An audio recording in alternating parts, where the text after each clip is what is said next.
Hello students, कल हमने अपने एग्रीगेट डिमांड के जो चैप्टर हम ले रहे हैं उसके अंदर एग्रीगेट डिमांड और उसके कंपोनेंट्स पढ़े। आज हम पढ़ने वाले हैं एग्रीगेट सप्लाई। ठीक, तो अब सबसे पहले चलो इसकी थ्योरी पढ़ लेते हैं, उसके बाद में समझाती हूँ आपको। The concept of aggregate supply is related with the total supply of goods and services by all the producers in an economy.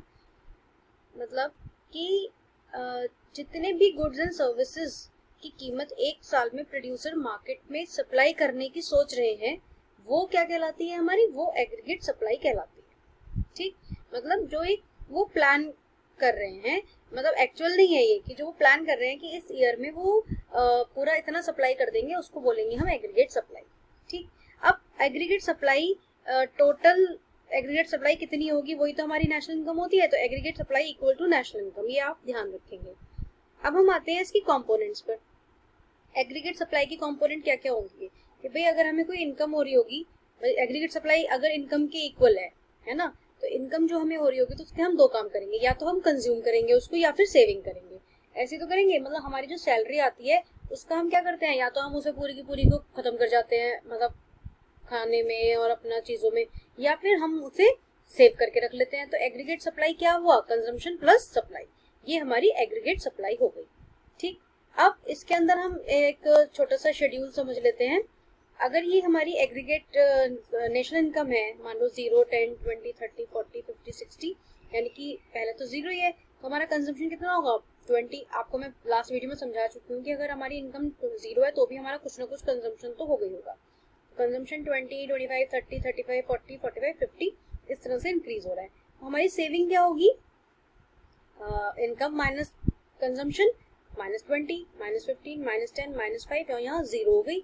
मतलब जब 40-40 दोनों हो गया तो 0 है सेविंग, 5 और 10। ठीक, एग्रीगेट सप्लाई कितना होगा, कंजम्पशन प्लस सेविंग, तो 20 - 20 0, 20 माइनस ये, इस तरह से 0, 10, 20, 30, 40, 50, 60, ये हमारी एग्रीगेट सप्लाई आ गई।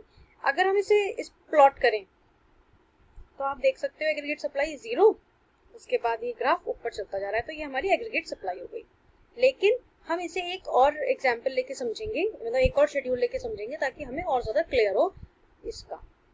देखो इस ये वाला शेड्यूल भी हम ले रहे हैं कि अगर हमारी जो इनकम है वो 0, 10, 200, 300, 400 हो रही है, तो हमारा कंजम्पशन 40, 120, 200, 280 और 360 हो रहा है, तो हमारी सेविंग क्या होगी, इसके अंदर हमारी सेविंग होगी मान लो -40, फिर क्या होगी -20, देन 0, then 20, and then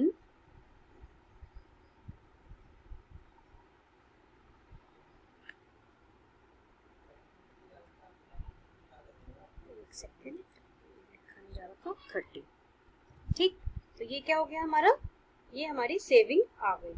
थोड़ा सा हम सेट करते हैं। अब हम देखते हैं कि भाई हमारी एग्रीगेट सप्लाई कितनी होगी, तो कंजम्पशन और सेविंग को हम ऐड करेंगे तो ये तो हो गया 0, ये कितना हो गया 100, ये कितना हो गया 200, ये हो गया हमारा 300, और ये हो गया हमारा, ठीक, इस तरह से। तो ये हमारी एग्रीगेट सप्लाई हो गई। अब इसका ग्राफ को अगर हम प्लॉट करें तो मैं आपको दिखाती हूँ, वो हमारा इस तरह से कुछ बनकर आएगा। ये हमारा एक्स एक्सिस, ये हमारा वाई एक्सिस, ये देखो एग्रीगेट सप्लाई, और ये भी हमारा जा रहा है, और प्लस हमारा जो सेविंग वाला पोर्शन है वो माइनस से स्टार्ट हो रहा है, तो नीचे से आ रहा है, यानी कि 0 से नीचे चला गया, तो 40, 20, देन 0। तो जब हमारी इनकम बड़ी, मतलब यहाँ पे ये 0 हो गया, हमारी जो सेविंग है वो 0 हो गई, और फिर इसके ऊपर बन रहा है, तो जो ये वाला पोर्शन हुआ, जो नेगेटिव वाला पार्ट था, ये हमारा डिससेविंग कहलाएगा। और जो ये वाला पार्ट है, जब हमारी इनकम, जब हमारी सेविंग बिल्कुल 0 है, तो इस पॉइंट को हम कहते हैं ब्रेक इवन पॉइंट। ठीक है, क्या बोलते हैं, ब्रेक इवन पॉइंट। ये मैं लिख देती हूँ, ब्रेक इवन पॉइंट। ठीक, ये वाला जो पॉइंट है आपका वो, इसका हम एक छोटा सा ये भी लगा देते हैं ताकि आपको पता रहे।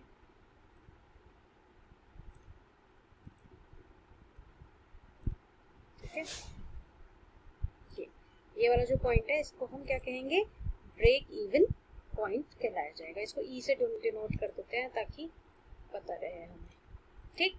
तो अगर कभी कभी ना ये चीज आपके प्रैक्टिकल में भी पूछ लिया जाता है, जब आपके एग्जामिनर आते हैं तो वो पूछ सकते हैं कि भाई डिसेविंग बताओ। तो डिसेविंग क्या हो गई? डिसेविंग तो ये वाला पोर्शन हो गया हमारा, जब हमारी जो सेविंग है वो नेगेटिव जा रही है तो वो हमारी डिसेविंग हो गई है ना। और यहाँ जब हमारी saving equal to 0 then that point is called break even point. Clear? देखिए, ठीक है।